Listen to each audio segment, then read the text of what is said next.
I can see why people wouldn't really expect a lot. I mean, we've always had the hype before and haven't really fulfilled expectations. But I mean, what does a preseason poll mean? I mean, it means absolutely nothing. And you know, for us, I mean, we have high expectations. I mean, we want to see ourselves as number one, and we're going to work towards that. And I mean, sometimes it gets a little frustrating to see, you know, when people don't have a whole lot of high expectations for us. But we know inside what we are and what we can do and what our abilities are. And like I said, I mean, preseason polls don't mean anything. You know. Is the shoulder completely 100% now? Yeah, it is. It feels good. It doesn't really hurt anymore, or it doesn't hurt at all anymore. And I'm back to lifting everything. I mean, whatever everyone else is lifting, I'm lifting as well. And so it feels good. 18 reps at 225? Oh, me, I did 25. Everett was working with 225, right? Yeah. 125. Let me ask both of you guys, as being seniors, since you've been here, your record at home in the ACC and your record on the road is exactly the same. So you guys have not, I mean, there's been no home field advantage whatsoever. Why has that been, and what can you, Jimbo's made a big thing in his booster tour talking about taking dope back. Yeah. What has gone wrong, and what do you think you guys can do to kind of change that mentality and the get back a home field advantage? Well, I didn't even realize that before you said that. That's crazy. You know, I don't really know what the problem's been. I don't know. You know, everyone always talks about, you know, how they have home field advantage. I mean, you go play at Clemson, you go play Virginia Tech. I mean, it's big home field advantage for them. And I don't know the reason why we haven't really had that. And I mean, it'd be great to get that back and take Doak back. And this is our home field, and we don't want anyone to come in and take it from us. And that's pretty unbelievable that that's tack. And I don't really know. I mean, I don't really know how you change that. I mean, we just got to change, you know, what we're doing, and it goes back to discipline, and then, you know, having the fans come back and support us. And I think, I mean, I know they'll be there. Everyone's excited about this coming season, and as long as we play up to our abilities, everyone else will follow. So. Everett, can I ask you the same thing? Yeah, like you said, I mean, I didn't know about that stat, but I mean, as far as the home game, I mean, you know, we just got to take more pride into it. I mean, last year we had pride, but we just didn't know how to play. So I'm pretty sure this year, I mean, all the players, I mean, we're going to definitely, I mean, since you said that, I mean, I have never really looked at it like that. I made sure to mention, I mean, I'm pretty sure Ponder will, but it's going to be a lot different. I don't know, you know, I don't really know how to answer that because it's, yeah, I was surprised to me. Yeah. For the record, Everett's still a puppy. Old man by defensive line standards. But he's entering his fourth season, but he'll be a junior. So, redshirt. 4 years. It's 4 years. Yes. The old guy's to his left. Thanks. Feeling it, too.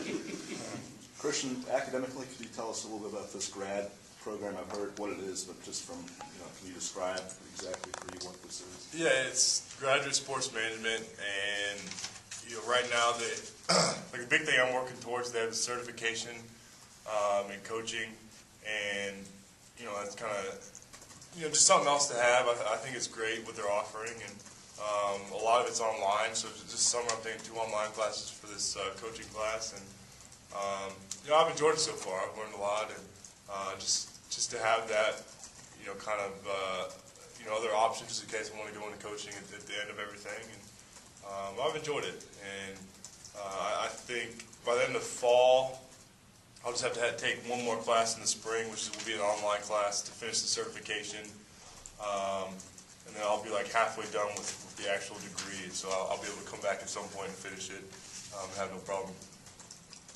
What's the course load like in the fall? Taking 12 hours. I think one of them's online, and the others will be in class. I'm not exactly sure which classes I'm taking. I can't remember what I signed up for, but just 12 hours. Are both you on the Unity Council? Yeah. Can you give us a little bit of insight into kind of what goes on behind the scenes of the Unity Council, kind of how it's set up? We just handle, you know, kind of the inside problems that we have with players. You know, if someone isn't really living up to what they're supposed to be doing, we kind of handle it and punish guys and talk to guys, and it's just the base leaders of the team that really need to influence everyone else to make sure they're doing right, and that's kind of the base of it.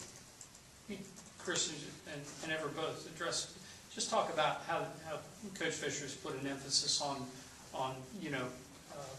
it's not peer pressure, but more, mentoring, if you will, for the guys that have been around, and how that, peer influence works, and how much of a change that's been from in the past. Yeah, well, first of all, the Union Council is really staggered, where there's a lot more older guys and younger guys in the group. But for us older guys that have been around and seen the struggles and the not meeting our expectations, we know what we have to do to be successful. And a lot of those younger guys don't really know, and that's kind of the guys that we deal with, are the younger guys that kind of making mistakes. But for us, it's just influencing those guys in a positive way to make sure that we're going to be successful. I mean, come season time, what you do off the field is really going to reflect what you do on the field. And I mean, we've really seen that before, and that's kind of some reasons why we've fallen short in what we've been doing. And we're just making sure that it goes back to the discipline factor, and everyone's doing what they need to do off the field to do what they need to do on the field. You must have said sometimes you guys are harder than they would be on these kids. I mean, he had to kind of temper you down. He actually has. I mean, we've gotten guys up like 5, 6 in the morning to do stuff, and like during spring ball right before practice, and he's kind of like, we can slow down a little bit. But for us, we want to make sure that we're doing everything we can to be successful. And it's my last go around, and I don't want to fall short again. And I want to win a championship and actually reach our goals that we've had. And I want to leave out on the right note and kind of take some great memories with me. So I want to make sure everyone's doing right. So you're actually getting up at 5 and 6 in the morning, waking the guys up to run? Oh yeah, we're there. I mean, the whole Union Council will be there.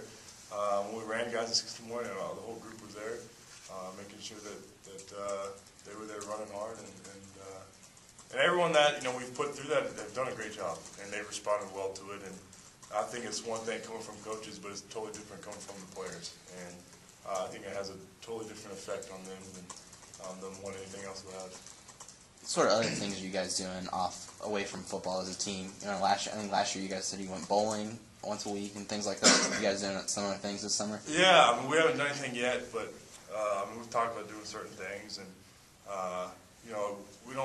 we're always here working out with each other, but kind of hanging out with each other off the field. I mean, a bunch of us took a